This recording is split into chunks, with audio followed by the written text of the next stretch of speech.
وما أبرئ نفسي إن النفس لأمارة بالسوء إلا ما رحم ربي إن ربي غفور رحيم.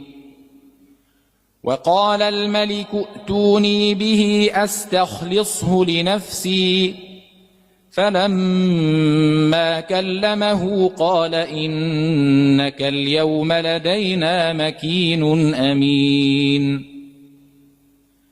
قال اجعلني على خزائن الأرض إني حفيظ عليم.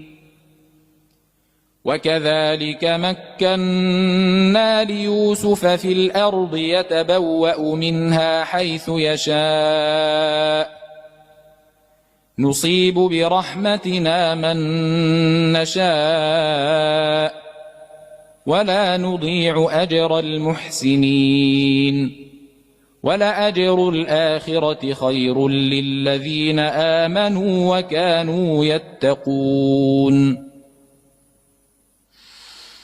وجاء إخوة يوسف فدخلوا عليه فعرفهم وهم له منكرون. ولما جهزهم بجهازهم قال ائتوني بأخ لكم من أبيكم ألا ترون أني